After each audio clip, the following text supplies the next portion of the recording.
Social మీడియాలో celebrities చాలా మంది ఈ ఫోటోని ఎక్కువగా ప్రెజెంట్ షేర్ చేస్తూ ఉన్నారు. సమంత, రష్మిక, యానిమల్లో నటించిన తృప్తి, అలియా భట్, కరీనా కపూర్, వరుణ్ ధావన్, రోహిత్ శర్మ వైఫ్ రితిక ఇలా చాలా మంది ఈ ఫోటోని షేర్ చేస్తున్నారు. అసలు ఈ all eyes on Rafa meaning ఏంటి? ఈ సెలబ్రిటీస్ అందరూ ఎందుకు ఈ ఫోటోని షేర్ చేస్తున్నారు? ఈ వీడియోలో చూద్దాం. గత కొన్ని నెలలుగా ఇజ్రాయిల్, హమాస్ రెండింటి మధ్య యుద్ధం జరుగుతుండడం మనం చూస్తూ ఉన్నాం. ఈ మ్యాప్ ఒకసారి చూడండి. ఇక్కడ నార్త్ సైడ్ ఉండే ప్రజలు యుద్ధం జరగడం వల్ల ప్రాణాలు కాపాడుకోవడానికి మెల్లిమెల్లిగా సౌత్ సైడ్ అయితే కొంచెం సేఫ్ గా ఉండొచ్చని సౌత్ సైడ్ ఉన్న ఈ రఫా అనే సిటీ దగ్గరికి వస్తూ ఉన్నారు. ఇల్లు వాకిలి వదిలి కట్టుబట్టలతో ప్రాణాలు అరచేతిలో పెట్టుకుని టెంట్లు వేసుకుని ఇక్కడ బ్రతుకుతున్నారు. దాదాపు 10,40,000 మందికి పైన ప్రజలు ఈ రఫా అనే సిటీలో తలదాచుకుంటున్నారు. రఫాలోని తల్ అల్ సుల్తాన్ అనే ప్లేస్ లో ఎక్కువగా ప్రజలు ఉంటున్నారు. గాజాలో యుద్ధం మొదలైన తర్వాత ఈ తల్ అల్ సుల్తాన్ ప్లేస్ ని ప్రజలు ఉంటున్నారు కాబట్టి సేఫ్ ప్లేస్ అని ఇజ్రాయిలే ప్రకటించింది. దీంతోనే లక్షల్లో సామాన్య ప్రజలు రఫాలోని ఈ తల్ అల్ సుల్తాన్ ప్లేస్ కు వచ్చి బ్రతుకుతున్నారు.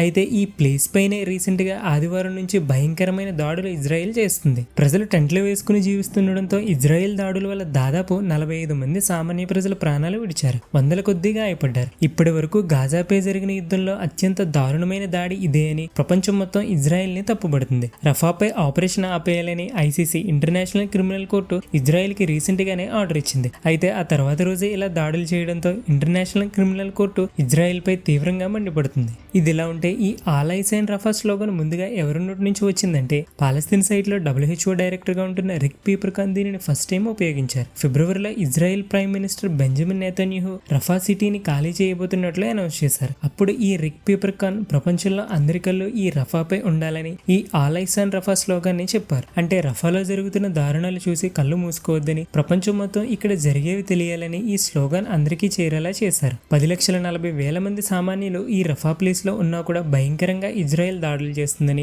వెంటనే దీనిని ఆపాలని ప్రపంచ దేశాలని రిక్వెస్ట్ చేస్తున్నారు. అయితే ఆదివారం జరిగిన దాడులతో ఈ స్లోగన్ విపరీతంగా అన్ని దేశాల్లో కూడా వైరల్ అవుతుంది. అయితే అమెరికా ఈ విషయంలో ఇజ్రాయెల్ పై ఫైర్ అయింది. రఫాలో ఇజ్రాయెల్ చేసిన దాడులు చూస్తుంటే హృదయం చలించుకుపోతుంది. చాలా భయంకరంగా ఉన్నాయి. అమాయకపు ప్రజల ప్రాణాలకు ఎలాంటి ముప్పు కలిగించొద్దని, వాళ్ళ ప్రాణాలు చాలా ముఖ్యమని గుర్తుంచుకోవాలని వైట్ హౌస్ నుంచి జాన్ కిర్బీ అన్నారు. ఇది ఇలా ఉంటే ఆదివారం ఇజ్రాయెల్ జరిపిన దాడుల్లో సామాన్య ప్రజలు దాదాపు 45 మంది చనిపోయారని తెలిసి ఇజ్రాయెల్ ప్రైమ్ మినిస్టర్ ఇదొక విషాద తప్పిదమని, తమ తప్పును ఒప్పుకున్నారని న్యూయార్క్ టైమ్స్ ఒక రిపోర్ట్ ఇచ్చింది. అయినా కానీ సోమవారం, మంగళవారం కూడా దాడులను ఇజ్రాయెల్ ఆపలేదు. అలా జరుగుతూనే ఉన్నాయి. దీనివల్ల మరో 27 మంది ప్రజలు ప్రాణాలు కోల్పోయారు. తప్పు ఒప్పుకుని కూడా మళ్ళీ దాడులు ఇలా చేశారని నెతన్యాహుపై ఫైర్ అవుతున్నారు. వరల్డ్ లీడర్స్ ఇజ్రాయెల్ ని తప్పుపడుతున్నారు. అంతెందుకు ఇజ్రాయెల్ క్లోజ్ ఫ్రెండ్ అయిన అమెరికా ప్రెసిడెంట్ జో బైడెన్ కూడా ఇజ్రాయెల్ ని విమర్శిస్తున్నారు. 10 లక్షల కంటే ఎక్కువ మంది సామాన్య ప్రజలున్న రఫా ప్లేస్ లో దాడులు ఎందుకు చేశారని ప్రశ్నిస్తున్నారు. అయితే ఈ మంత్ మే స్టార్టింగ్ లో బైడెన్ CNN తో మాట్లాడుతూ రఫాపై దాడులు చేస్తే మేము వెపన్స్ ని ఇజ్రాయెల్ కి సప్లై చేయమని అన్నారు. కానీ ఇప్పుడు దాడులు జరిగి అమాయకపు ప్రజలు దారుణంగా చనిపోవడంతో బైడెన్ పై పొలిటికల్ గా ప్రెజర్ పెరుగుతుంది. ఇక ఈ